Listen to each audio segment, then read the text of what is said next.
We are back and we got a nail biter on our hands going to game number 5, Method taking on Leftovers. For us starting today in the series, I felt like, alright, we want to see if Method's Western Clash was a fluke, maybe they were a little bit off, and we also wanted to see what Leftovers has been doing the last couple of weeks to accelerate their play, and I think we're kind of getting an answer to both those questions. Yeah, Method still not quite overcoming that slump that they were in at the Western Clash that we heard Arcana talk about earlier, but on the other hand, Leftovers definitely showing up. And what I love most about them is the way they play. They play aggressive, and I really like that. Yeah, bringing the fight towards their opponents, especially when they're the second seed. Remember, Method, even though in a slump, are still number 2 here in HGC Europe. Now, there is a chance if they lose, they're going to start to fall a little bit. But still, something to consider that Leftovers, the number 7 seed, is still bringing the fight to Method. That is freaking awesome. Let's go to game out number 5 here. Leftovers with the Battleground pick, and one of my favorites to end it on, Towers of Doom. Yeah, this is going to be an awesome one. And okay, so Leftovers, let's see. Towers of Doom, I mean, again, it's one of those maps. They have picked towers in the past, so it's a map that they like to play. They have only 1 victory here and 3 losses, but as we said, heading into the series, it's pretty symptomatic for them to have a very bad track record on maps because they only won 5 maps in the entire part of 2018, up to the day. Now they already won 2 in their first series, which is pretty impressive. When we look at Method, Method is in a very similar spot where they picked towers 3 times.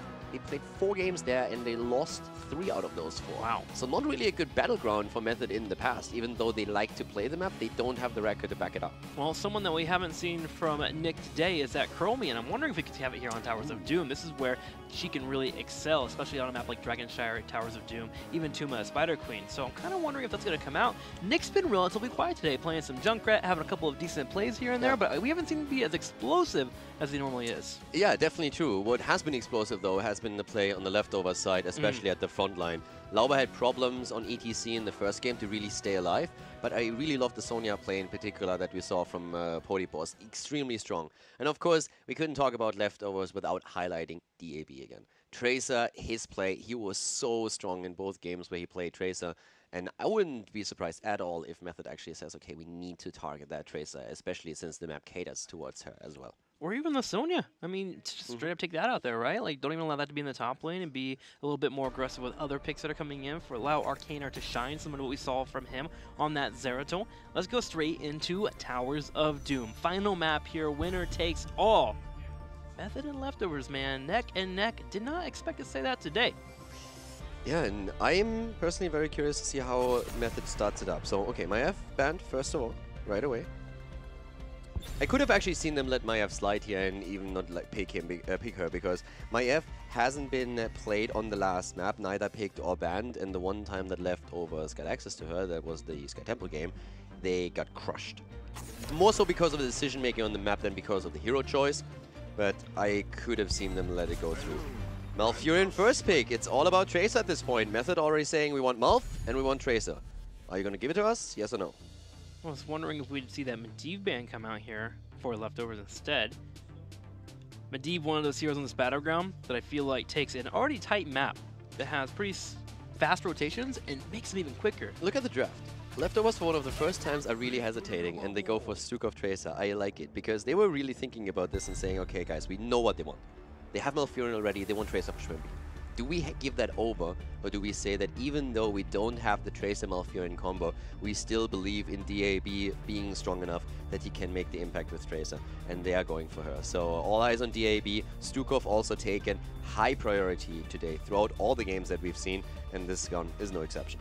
And then you gotta wonder, what does Method move into? That Garrosh still hasn't been a major factor for this series. We saw him in the last 3 series, yesterday and today, be very important. Helpful against the Tracer too. He brings that taunt. Also brings the ability to maybe find that Stukov and get a pick. My next go-to is 2 heroes, ETC and Sonya. ETC is something that that Leftovers would like to get. I could see Method again trying to make a play where they pick it away from them. But more so, I want to see where Sonya lands, because she has been first picked in some of the games. We have seen her ban out. It's one of the heroes that has had such a high jump. Medivh, of course, as well. But there's Medivh, already taken. Okay. We have Hanzo with it as well. Now we're heading into the bans, and then I want to see where Sonya goes if she's not even banned out. Medivh and the Hanzo. Helping out with the Sappers. Gives you the engage. Do you think they'll ban Sonya, though? method here? They or are they going could. to give it over to Leftovers? First, I want to see what Leftovers does, because true. Leftovers could ban out Diablo. Mm-hmm. We've seen Diablo on this battleground. Western Clash comes to mind, especially Fnatic's play. You have the combo with Medivh where you can be extremely dangerous. So Leftovers, they have to think about what happens if we don't ban Diablo. Are we okay if they get the combo? Do we maybe even want to pick Diablo instead? I don't quite see that. They ban Sonya. Whoa. Wow. That surprises me. Maybe they wanted to go for Blaze. That would be my next go-to. If you ban Sonya, that you're trying to get access to Blaze. But as we can see here, Method has the same thought process. As well, they clearly want to get the Fire Bat, so let's make sure that that's not happening. Suddenly our top lane dynamics change dramatically here as we go into game number 5. Leftovers. Thinking about other options to pull out here. Are we getting into a world where Tyrael might come out now? We still have Leoric around for the top lane, and we also have Malthael, so I could still see both of those. Malthael into Medivh, not quite sure about that, but Leoric still is an option. Mm-hmm.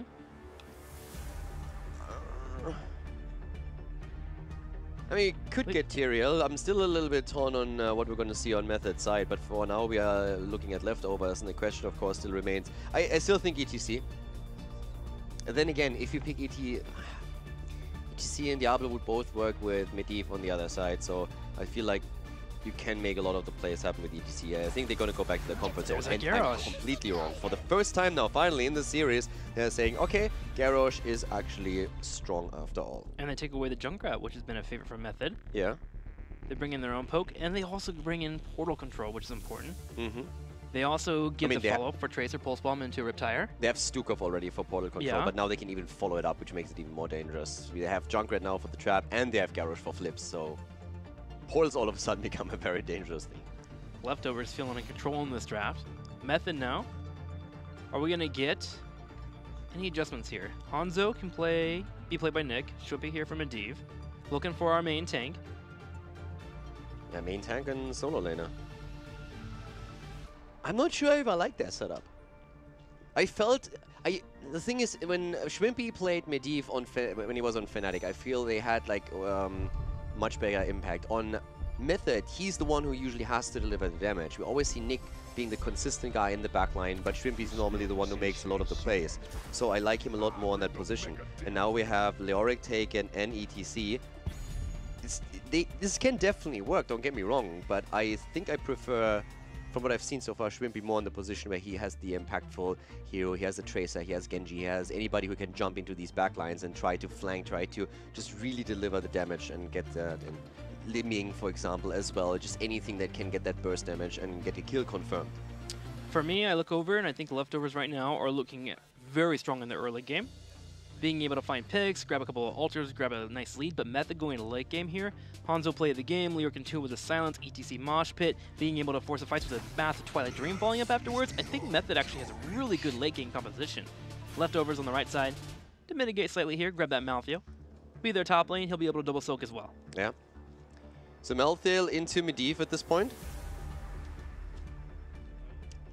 Stukov, Tracer, Garrosh, Junkrat though. I mean, this is just sounds great. Pick City. Just constant picks can come in here. If there is a way for Method to dance around this and make sure that doesn't happen, that's going to be good for them. But they are probably assuming, okay, we're going to have a couple kills. Go over the Leftovers here. They just have too many tools. At this point, you just want to tell them, don't go on the same target with, if you go last rights, don't go into the same target as Tracer. Because then Medivh is sitting there, so like, okay, who do I save? Yeah. So a lot is going to hinge on DAB again, and I think that's a position that he's by now really comfortable being in. So I would expect him to be absolutely cool with that. And then it comes down to how well does Malthael perform here, and does he get more value than Method got out of him on the last map. I'm hyped for this one. This is going to be awesome. The fact alone that we get a 5th map out of this series is already great. But now, just looking at the draft, there's so much potential for really explosive situations and big fights. Also on the left side here for Method, they do have pretty good poke for slowing down those ultras and being grabbed. So don't forget about the Hanzo and don't forget about the Malfurion. With that front line ETC being there, it should be a pretty fun dance between these two teams. Let's go to game number 5, Towers of Doom. We're tied up 2-2, meaning this game is where we need it all to come out for either of them. The game is on, and this is the last map in the series as we have to the left Team Method with Curson on Malfurion, Aethera on ETC, Nick on Hanzo, Arcana on Leoric, and Shwimpy on Medivh. On the right side in the red, Pody Boss playing Malthael, Bleckany playing Junkrat, Linked on Stukov, Lover on Garrosh, and DAB showing off Tracer. Once again, trying to make the Tracer plays happen here. And it's going to be a battle between DAB and later on Malthael, with Pody Boss probably going into last rites, going up against Medivh, against Shrimpy here. And this is the game that counts. Map wins are important, but you also want to have those match wins, of course. And this could be Leftovers coming out swinging and saying, okay, this is the one where we take it. Keep an eye on Lover here, as he'll be sharking around, looking for a pick that he could find. ETC actually heading the top here instead of Leoric. Oh, I see. He's sneaking up there first to be in a spot where he can set up a gank on Malthael. Arcaner can rotate afterwards after clearing this wave. But Tracer in a position to also potentially catch that Leoric. Yeah, Tracer just waiting here. And both of them, of course, are very well aware that there's heroes missing currently on the map, so they both know that someone is somewhere sneaking around and attempting to set something up. That also explains the more passive play that we see coming out of them. Both playing reserved here. It's for all the marbles. Exactly. This is the one game that really counts, right? So yeah. You're sitting there, it's like, boys, no mistakes. Focus. This is the one where you have to focus. Absolute aggression in most of the games, but here, we're 1 minute in, and not too much damage happened between our two teams. But things are about to get a little explosive here. With Sappers spawning, teams will move forward and work on grabbing said Sappers. Already left to start their right side, and Lava was in position to set up possibly an evade, but he was mostly just scouting out his opponent. Yeah, and we have now up to the dome lane actually a battle between ETC and Malthael. So you would expect Leoric to be in that lane, but that's currently not the case. Arcana, the side laner, is helping out the foreman. Which is interesting to see. Why do you think that is? Because they have the ability to walk away from... Oh, I see. You have the Wraith Walk. So if Garrosh walks up, Leo's going to fare better than ETC. Yeah, but ETC could still slide out here if he gets thrown. So I mean, we're going to find out how it actually works out for them.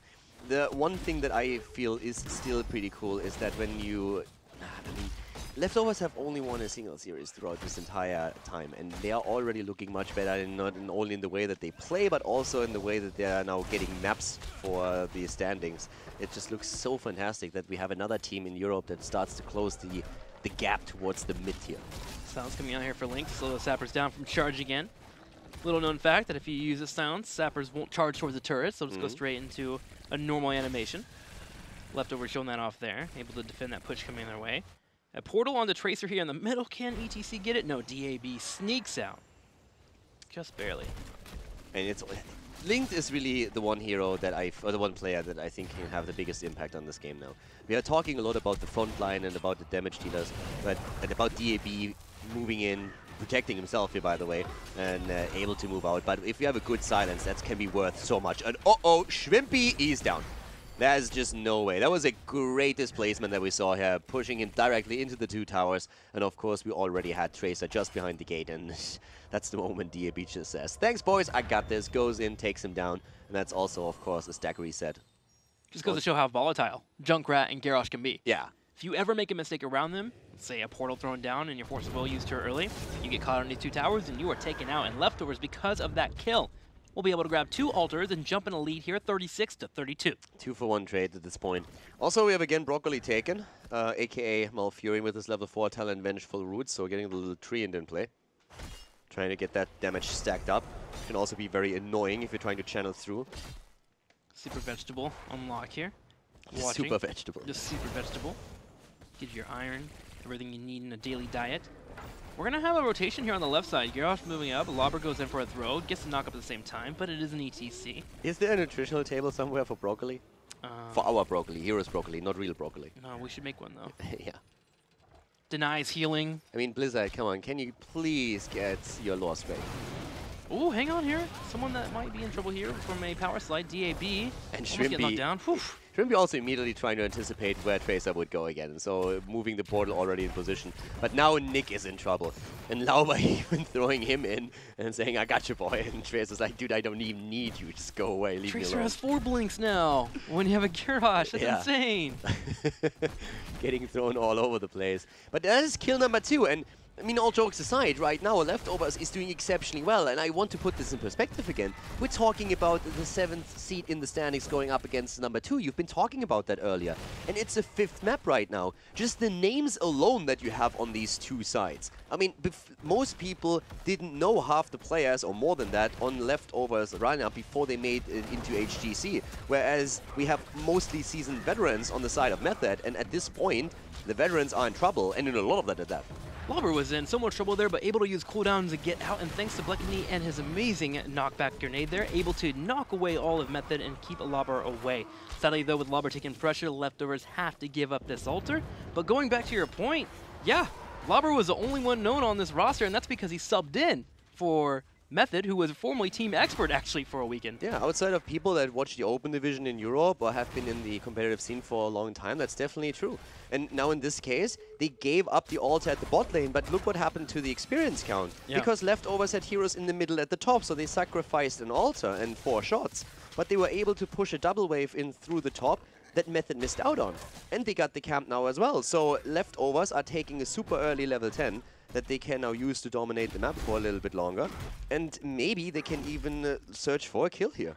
And correction, it was Zealots, actually, not Team Expert. But hey, same point still stands here. Leftovers a full level ahead here over Method. Starts with the pokes, and will continue to look for a fight. And they may have found one. Knock up into a throw, Curson locked down, there's the taunt, and Malfurion is done. Warlord's challenge comes in, and yes, he's down. So even more momentum. The problem is that up to the top lane, no last rights. We're actually seeing Podyboss going into Tormented Souls, trying to move away here. Very likely to fall, and indeed he does. He delays it for as long as he can, but at the end of the day, he still goes down. But that's time used by Leftovers at the bot lane to start claiming one of the bell towers. Unlikely that they can confirm that just yet, but it's already down to 40% HP, so that's an easy pickup later on. Yep, weakening it. Altar spawns here to the south. Malthus should be here up in about 5 seconds. The altar in about 15, which does put Leftovers in a bit of a weird spot. Do they want to grab these sappers here on the right? Do they want to poke or even attempt to grab the altar? Method, on the other hand, are looking for a fight as they rotate down. I didn't think I would say that, but I really like what Leftovers are looking at. Right now, they would be my favorite to take it. But there's so much combo potential for Method, and that's really the moment when I'm thinking, well, if Leftovers walks into one dumb arrow, it could be all over. If an Entomb into an arrow, into a Mosh Pit, into a Twilight Dream, the wombo combo potential on Method side is absolutely insane. If that can be dodged, if Leftovers can survive that, I think they have a very good chance in this game.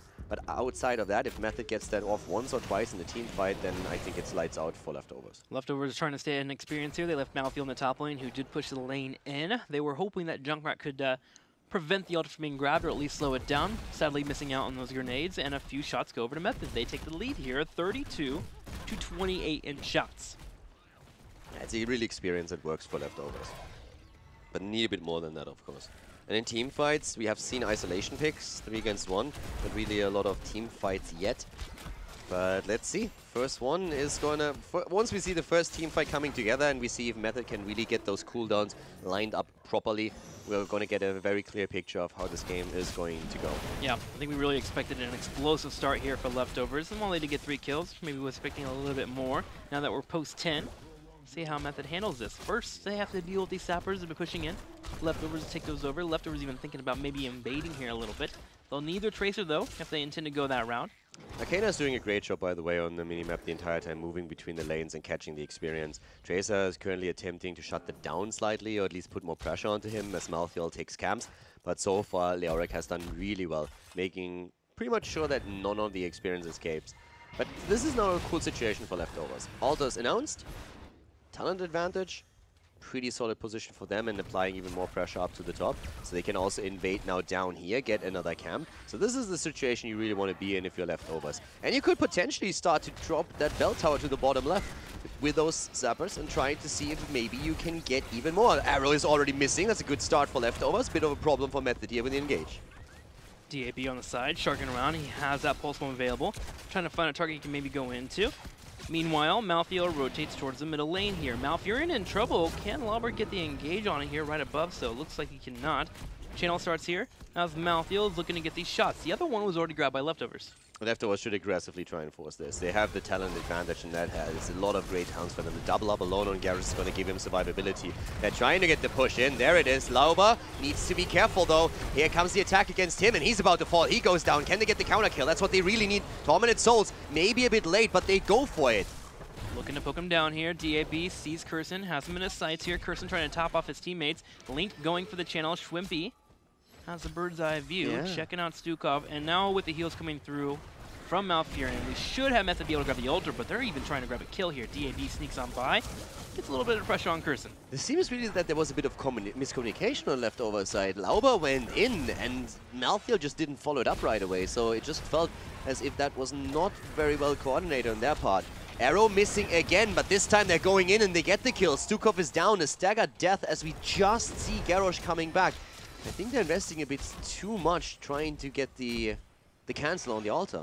Well, they're in another spot here where Lauber joins in and goes straight for Curson. DAB is on the back left, trying to poke. Lauber by himself, going to be able to cleanse himself so he can move forward, and they actually get the pick on Medivh. Can Lauber escape here? Arcaner's going for the chase. He gets the swing and gets the auto attack. DAB is still healthy though, and he's built up another pulse bomb. Yeah, and already we see Blake Kidney starting to go straight for the channel, and that forces Malfurion to the front, and they're starting to be low in mana. Look at the bottom lane too. And that kill reset the stacks. The bottom lane, as you already said, is going straight for that bell tower, so the wave is aggressively pushing in. Here's the Entomb though, but immediately they're trying to go for Arcana, as we have the Riptire come through. Portiboss on the way back, and here comes Link. Link keeping him alive, and that's going to be the end of Leoric. Arcana is down, and Leftovers actually pulled that off. I was really questioning the original move, because it felt that they would just stagger their deaths even more. But with the help of DAB picking up that extra kill, they're starting to completely dominate that fight here in the middle. It's not over yet. The altar still hasn't been grabbed. And Chumpy's back too to start his own poke, and suddenly this ultra has become a 2-minute ultra, looking for a 3 minutes here as they continue to poke. Arcana about to come back on that Leo. Here's a portal forward. We're going to drop the polybomb on Lauber, but he's able to escape, and now it's going to be another 5-on-5. And the bot lane is still pushing. We have another Zappa camp that has been taken, and so they need to react to it. Experience advantage also goes to Leftovers again. They have an entire level lead at this point. Another camp pushes into the mid lane. There's a potential kill once more against Shrimpy, and again the reset. He just doesn't get anything done here. Portiboss is saved by a nice arm from Linked, pushing him away, and that's the altar confirmed. They get the 4 shots. They have 6 kills against 4, an entire level lead. The 4 versus 5 situation in their favor on the map that they can now utilize to simply take down the bell tower to the bot lane. Exactly. Leftovers is playing a great game here. That's my major concern here, as there are 2 ultras that are currently in leak here for Method, the top left one and the bottom left one here. The bottom left should be able to be grabbed, especially with the Sappers joining in, and Malthiel running the top already has a minion wave that's stacking up. This should be 2 bell towers down soon. They can escort that in now. Well, they have a 4 versus... actually, they have a 4 versus 4 going, but with Stukov there, they can potentially even get that in. Lauber throws in 1. 1 is through, exactly. Lauber already working with a cooldown. And that's 1 point confirmed. I'll take it. 23 against 28. Leftovers looking strong. Now they are, and they can continue to keep poking. A full level behind is Method. They're hoping to defend and eventually take back this bell tower. The next altar phase will be 3. Leoric is about to fall at the top lane. Malthiel is on him. And Arcana is just on the run right now, giving up that bell tower. Arcana might fall, and he does. Portiboss gets the solo kill. Gets a solo kill, can look to work on those minions too. Everyone from Method realizing how important that top left part of the map is. They rotate up and they're looking to take out a Polyboss. There goes the Polybomb. The power side connects. A Thorough goes for the knockback. And this should be a kill. So there we go. Method answering back and working on getting their 16. But already the pressure is on Nick. Here comes Protected. Get that out. I would have actually preferred them to simply try and push the mid lane a little bit, but this is a nice engage here. Already having the Hanzo area in, but Riptire with the damage against Shrimpy, and he protects himself a bit too late to negate the damage. So even though Malthiel is down, 3 altars on the map, we still have another 10 seconds, so they should be able to delay long enough to at least fight for those bell towers. And keep in mind, or for the altars, we have a 5 versus 3 bell tower situation. DAB working on these sappers on the right. Method jumping on that bottom altar to grab 2 of them. Lauber steps forward. It won't be in a spot to actually get the delay at all. Power slide in, into a polybomb, into a knockback. The sapper is actually getting stolen here by Method. They are starting to fight back. Yeah, Leftovers need to be careful that they don't give too much up here. So the sappers, they didn't need to go for them. They still had the wall, so it's all fine. 22 shots against 18 on the core now. So still very close. And the map control in the hands of Leftovers, obviously, since they still hold the bell tower at the bot lane. But that's something that Method is trying to correct. Leftovers heading straight back to the bell tower to control it. They're not going to allow Method to take it back if they can. Constant poke here from Junkrat being quite annoying, and also the control with the traps will be enough. Malthael in the middle lane too, looking for anyone that might sneak on by, but mostly trying to double soak to keep this lead that Leftovers have earned. 17 3/4 to barely 17 for Method. Yeah, Malthael is starting to be a bit more passive at the top lane. I mean, the kill was nice against Leoric earlier, but of course, him then falling as a result was still an issue. And that was mainly possible because Medivh allowed them to go through the portal and rotate to the top lane a lot faster. But now we have them pushing through the bottom again, and that's another camp take. And so Garrosh can once again throw one in. And just slowly, over time, one by one, get more shots on those cores. There will be 2 altars up, one on the top left and one on the top right on the next phase. Lauber trying to get around here to get in a spot where we can throw said Zapper. He gets it in. Yeah, gets one. That's a pretty important move on his part. Again, 17 versus 22.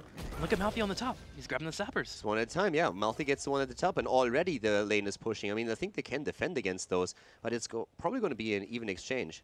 It's actually going to get close now. Okay. Well, even if they stop with Zappers, the major issue is that bell tower still doesn't grab the bottom left. So we're still in a spot where if we go for a 1-for-1 trade, Leftovers has 5 shots. Yeah. Body Boss going to start the channel here. There it is. Ooh, then you push forward for this a bit more of the 1-2. Okay, ETC throwing him away, and Malfurion gets the interrupt. Tracer's waiting here on the side, waiting for Method to commit. Yeah, that's a bit unfortunate for Leftovers, actually. They should have pushed forward a bit more aggressively to stop this earlier, and they didn't. And now here comes the arrow. They go for DAB. Reptile in the back. Shrimpy needs to be careful. He's already incredibly low, but the kill goes against Hanzo, and that's a massive problem. Shove comes out. Leoric trying to escape here, but Leftovers could chase, and that's exactly what they do. Double kill as Leoric falls, and now the boss is wide open. They get 2, and there's the boss, as you mentioned. 4 shots and go straight to the core. They're able to grab 5 over, so that puts Method down to 12. And they're not even moving in for the boss yet. They're hoping to try to keep pushing in these waves and control these sappers. And we'll have some spawning in about 50 seconds on the left side, but the right side just spawned here, and Leftovers will grab them. Yeah, they don't want to take the boss because they're afraid that Method can reclaim the bottom bell tower. No. And it's actually a good point, because if they use the time to go for the boss, they get the shots in, but they start losing the map control. And that's something that they don't think is really worth it here. And to be honest, I actually agree. It didn't even cross my mind. But with the heroes that we still have on the map, Method could have taken it. I also want to give a quick update. We talked about Shrimpy quite a bit. And he died several times on Medivh. And this means that now, 17 minutes into the game, he's only sitting at 14 stacks. Medivh has only 14 stacks. And Kirsten has 7 on his level 4 talent. So on Broccoli. So the stacking process isn't really going all too well for Method either. And that's level 20. If Method can't stop all these Zappers, if Leftovers can get 2 in, and 2 ultras are grabbed by Leftovers with that level 20, they'll be able to earn the win, so they have to stop every Zapper they can. Okay, they do stop them. More spawn to the top left. A 1 goes through, actually. So if 1 more can get through on this next Zapper camp, Leftovers are in a spot where they can win the game. Yeah, Lauber throws one in every single time. Every single time they approach it, he can throw one of them in, and that works wonders at this point. Double altar is there, and a win would, of course, a win in a team fight. Malthael takes the top, by the way. Yeah. So we're 6 versus 2. Leftovers realize that Method were threatening these Zappers, going for the full force on them. They'll go ahead and give them up and take the top left bell tower instead. Is soon going to be a checkmate position. Because soon we're going to end up in a situation where you either go for the altars at the top lane or a camp is going to move through the bottom. And that is starting to become really scary. So Malthael even taking only 1, that would already put Method down to 6 points on, 5 points on the core. And Podibos gets this one easy peasy. So it's a 1-for-1 exchange, and that is not a comfortable position for Method to be in. Leftovers on the spot here, but they can go force this middle altar too, if they really want to. They're even starting Zappers. They are just squeezing the life out of Method. Yeah, they do. And they do it extremely well. Here comes the approach, trying to go for Malthael, and oh my god, I am loving this. Method with a fantastic play there, realizing what was going on, having vision, and immediately just dropping the portal and saying, okay, boys, we got this. And that was so important. They are a talent down. They are a Storm talent down, and they still find the kill, thanks to Shrimpy with a portal play here. Great team effort, but Leftovers, the buyback, still making the play for boss. They'll grab it, put it down to half health. Method able to grab the bell tower back on the top left, and that's all they can do here. Let's try to get back on the map here, but also that important level 20. Again, I have to point something out here. Every single time a camp has been taken to the bot lane, Garrosh threw 1 minion in. which means if they take it now, if they take another shot and the bell tower is still under control of leftovers, the only thing that Method can do is move far forward and try to stop those mercenaries moving through. And Junkrat is already grabbing them. Junkrat is already taking them as we speak. And the rest of the leftovers are trying to hold it. Lauba is going to hold that cooldown. But this is why Method desperately needs to try and do and reclaim that bell tower. This is what they're trying to do right now. Reclaim the bell tower as fast as you can. Nice pushback that we saw from Ethereal just Even use the Riptire here to help out with the damage. Sappers are coming. And there's an altar as well. If Tracer can just zip down to the bot lane, for example, and grab the altar, it's already over. Method is really in. They are in a horrible position here. This is the last game in the series. Oh. Medivh goes down again. DAB is such a boss on Tracer. And Medivh was the way for them to come back in the game. An immediate throw here from Lubber into the play of the game. Arcana throwing on the back left. He's going to drop down the Entomb, but it doesn't matter. The Leftovers taking out 3. And Leftovers, the number 7 seed here. And HGC takes on Method, the number 2, and they shut them down. Sappers coming in on the bottom left. Those were cleaned up, but it doesn't matter. The altar is grabbed, and Leftovers will take the series 3-2. 5 shots to the face, the core goes down, and Leftovers, they take it. Their second victory in HGC Europe in 2018. They take down Method. Absolutely, I mean, that is insanely impressive. This team has improved from day one continuously, whereas towards the end of the normal league play, they could finally pick up a match win. They got a couple of maps, and now they just won another series. Insanely impressive by them. I mean, hats off. That was great. And it's a testament to them as a team. They've talked about it since week 1. We know we can be a good team. Yeah. We just have to keep powering through, keep up with the grind, learn every single day. And it took them 6 weeks. But they finally got here. They had a couple of weeks off a break, too, with the Western Clash, and they took that opportunity not to go on a break and just come back and play. They sat and practiced every single day to become a better team, and it shows. And it's not only them that has been talking for weeks about how they have that potential. Every single team that beat them, that we interviewed afterwards, talked about how it's difficult to go up against them and that they feel Leftovers are very underrated. And they proved that today. For Method, of course, it's a big blow to their self-esteem, coming already from a very weak performance at the Western Clash, being very disappointed with their own play, and then, as we heard Arcana talk about earlier, identifying problems, trying to address them, and it seems like they haven't fixed them yet. Leftovers definitely stepped it up, but Method is still a far cry away from the team that we have seen in the regular season in Europe in Part 1, Phase 1. Yeah, it's definitely on them to figure out what exactly is that problem. Is it draft? Is it team coordination? But they have another week to figure it out. Instead, let's go ahead and focus on the positives here as Lubber and crew get a big victory. And speaking about Lubber, we got him here. Lubber, congratulations on your big win today. The number 7 seed. Thank you. That's you guys beating the number 2 seed. How does it feel, man? Yeah, it's so exciting. I'm so happy. We actually thought we had a small chance beating them already. Percentage-wise, how small of a chance? 2%, 10%? Maybe not that small. 25% maybe. 35%? Okay, all right. Well, you guys delivered today. I got to say, the coordination is very prevalent. You guys have put in a lot of work the last couple of weeks. You had a hard time on Sky Temple, but I want to know, after that Sky Temple loss, what did the team say to each other to make sure that you come back and get into a spot where you guys can go to a Game 4, Game 5? Basically, we just told each other not to chill. Because it was pretty bad game by us. So we just focus on talking a lot more than we did during the Sky Temple, because these were pretty quiet in comps. But we talked a lot more in Infernal, so awesome. That you just turn it around. Sounds like you guys got a strong anchor. Make sure to get yourself footed and go into the next game. All right, thank you so much. I'm sending you over to Caldor. Yes. First of all, congratulations. That was very impressive today. And Thank you. you know, he knows German, you see? Danke. Yeah, ich bin sprechend Deutsch. Exactly. Dude, he's just showing off right now, just to make you look bad. All band aside, I mean, right now, you guys, you pick up another match win. You look great today.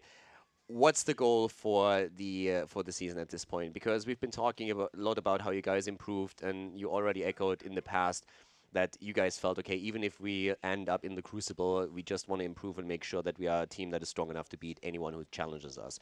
Do you guys feel you have a good chance of making it out of a Crucible spot? Do you feel like with the improvement over the last few weeks, you are now in a position where you can start attacking in the midfield? Well, our first thought was just to prepare for Crucible. But after this win, we might be able to get out of it, but we're still just gonna play our game and focus on improving our game and not worry where we play. Okay, so talking a bit about your training, how did you guys use that break? Did you have a bit of a break where you just took a break from Heroes overall just to reset the entire attitude towards the game? Did you practice the entire time?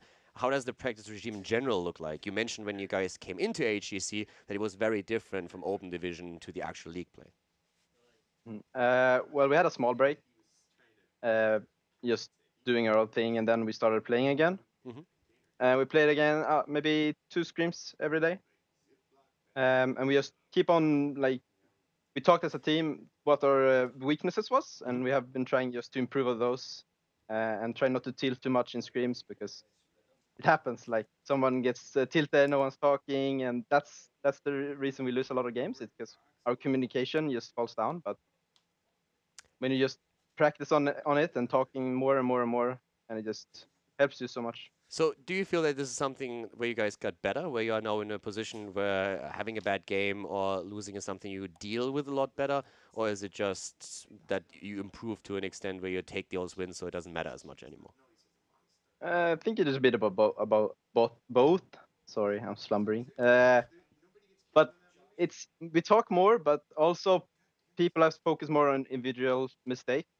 I've been playing more aggressive, more on scouting, for example. Link is just trying to not int as much and stuff help. like that. yeah. But it helps. That's good. Okay, final question that I have. The one thing that I took away from today's series as well is that you guys play a lot more aggressive. I mean, just in general, we've seen Potibos on Sonya just always pushing the edge. We have seen DAB, especially on Tracer, performing. You on the tank position were always far out looking for picks, looking for kills. To an extent where, especially on Battlefield of Eternity, you even had trouble because you were always isolated. You were the first target for them and they tried to blow you up. Is that something that you guys want to continue, and is that a conscious decision that you made, or is it just simply that because of the meta, you end up playing more aggressive than before? I think it's just more about the meta. You play more aggressive with like dive heroes like Genji and Tracer and stuff like that. So you just need to be aggressive to look for those picks because that's what the comp is made to do. Okay, awesome. But if the meta changes, maybe our playstyle changes. So we'll see. All right. Thank you very much and again, congratulations. It was really cool to see you guys perform well today. Thank you. Well, not to put a dash on your celebrations, but you have another match tomorrow that you have to prepare for. You're going to be facing off against Zealots, and they are looking pretty darn strong ever since their big win against Dignitas, second place in Western Clash, and of course their great match on Friday. Do you have any worries about them tomorrow? I haven't focused that much on the Zealots. I've focused more on the method game. Sure. But they're looking very scary from Western Brawl. But yesterday, their performance versus Diamond Skin wasn't as good as their Western Clash was. Okay. So I think we're pretty comfortable going into that matchup anyway. Awesome. Well, I'm looking forward to it. Before I let you go, the floor is yours for shoutouts. And make sure you make them count. You got some new fans that you can pull in now with these big victories, Lauber. Yes. First of all, I want to thank Thomas, who took care of us in the summit. He's been cheering us on a whole HGC season. So thank you, Tim. Also, thanks so much to the fans who's been supporting us, even though we're one of the bottom teams. It really means a lot that you like send your support on Twitter or personal message or whatever. And thanks to my team for playing super good. And we're also looking for a sponsor. So if you want to invest in Heroes, just write to me on Twitter, who is Johan Lauber at Twitter, by the way. I was waiting for that the entire time. Yeah. Okay, that's the shout out I have. Awesome. Thank you, Lauber, and congratulations on your big victory today, taking on Method, getting a 3-2. Pretty impressive from Lauber and the boys. To be honest, if he didn't plug his own Twitter right now after throughout Open Division, after in every single game that cast from it's the first line that appears in all chat every time, I would have been very surprised. So well, yeah, I'm good that he check mark. Well, delivering tomorrow, more games coming your way, and we are very excited for them to end our week 6. We have leftover